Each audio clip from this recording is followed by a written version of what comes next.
अस्सलाम वालेकुम class, welcome to another video lecture.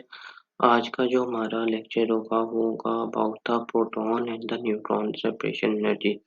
तो स्टार्ट लेते हैं न्यूट्रॉन सेपरेशन एनर्जी से। तो न्यूट्रॉन सेपरेशन एनर्जी जो है वो बेसिकली डिफाइन की जाती है the energy required to knock out one neutron from the nucleus.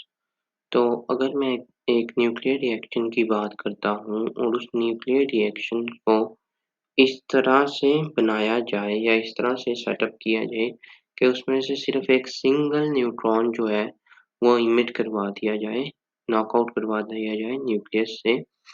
तो उस न्यूक्लियस को नॉकआउट करवाने के लिए न्यूक्लियस से बाहर निकालने के लिए जितनी भी एनर्जी चाहिए होगी वो एनर्जी कहलाती है न्यूट्रॉन सेपरेशन एनर्जी। ये बात थी न्यूट्रॉन सेपरेशन एनर्जी की।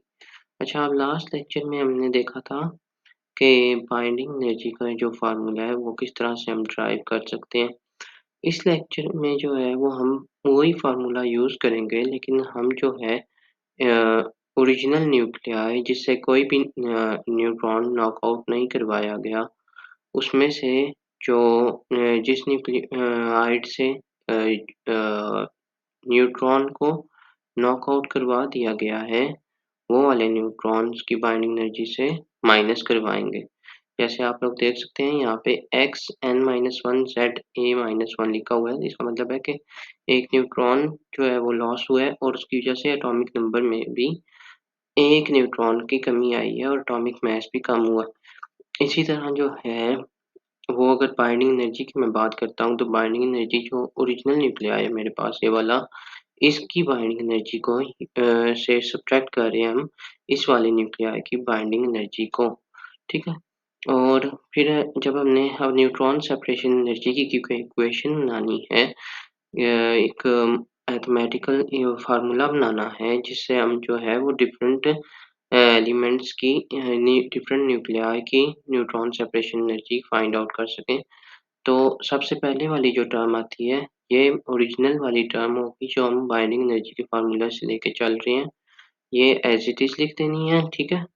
फिर जो सेकंड टर्म आएगी ना, उसमें सिर्फ़ और सिर्फ़ जहाँ पे n है, वहाँ पे n-1 करना है क्योंकि एक न्यूट्रॉन लॉस हुआ है और यहाँ पे जो मेन ओरिजिनल न्यूक्लियाई है ना, इधर भी हमने ये वाला न्यूक्लियाई रिप्रेज़ेंट करना है, जहाँ पे एक एटॉमिक मास -1 इंडिकेट किया हुआ है और उसके साथ ही न्यूट्रॉन नंबर भी -1 से इंडिकेट किए गए हैं। तो इसकी जो न्यूट्रॉन सेपरेशन एनर्जी बनेगी, वो कुछ इस तरह से आएगी, ये वाली।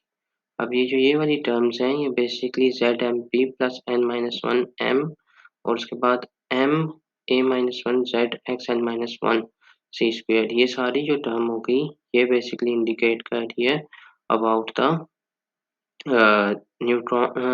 Binding energy of a nuclei that has lost its one neutron, ठीक है? और फिर आगे सिंपल सिर्फ अलजेब्रिक एक्सप्रेशन आएगा और अलजेब्रिक एक्सप्रेशन के साथ ही जो है वो हम इसको सॉल्व आउट करके इसका मेन फ़ॉर्मूले को निकाल सकते हैं, ठीक है? और क्लास ये इधर ना एक स्मॉल सा मास के साथ भी n इंडिकेट करना है। क्योंकि मास ऑफ न्यूट्रॉन की यहाँ पे बात हो रही है, उस वजह से एक स्मॉल m जो है वो यहाँ पे लाज़मी लिखना है।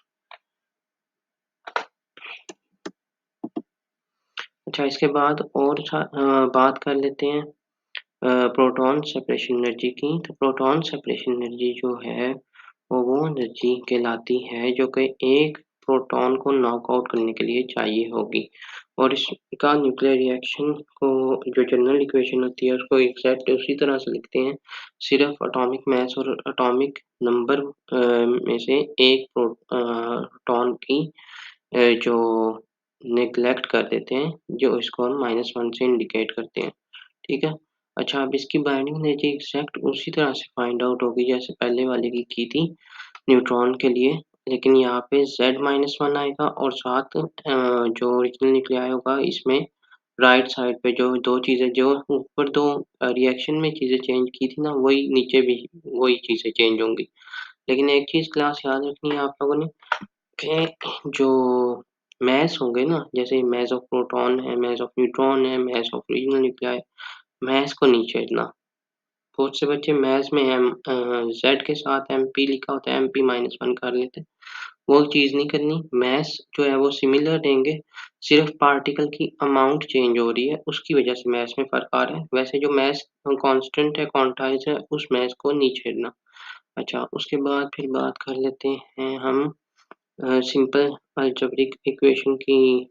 जिस तरह से सिंप्लीफाई करते हैं उस तरह से सिंप्लीफिकेशन है, और यहाँ पे भी ये वाला माइनस जो है ये अंदर जाके मल्टीप्लाई होगा, और मल्टीप्लाई होने के बाद जो है जो जिस जिस टर्म के जो है साइन चेंज होंगे वो वाली टर्म्स कैंसिल आउट हो जाएंगी।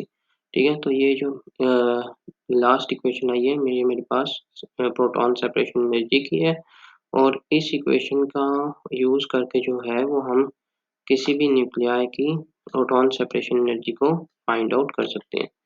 So this was about today video lecture. See you in the next video lecture.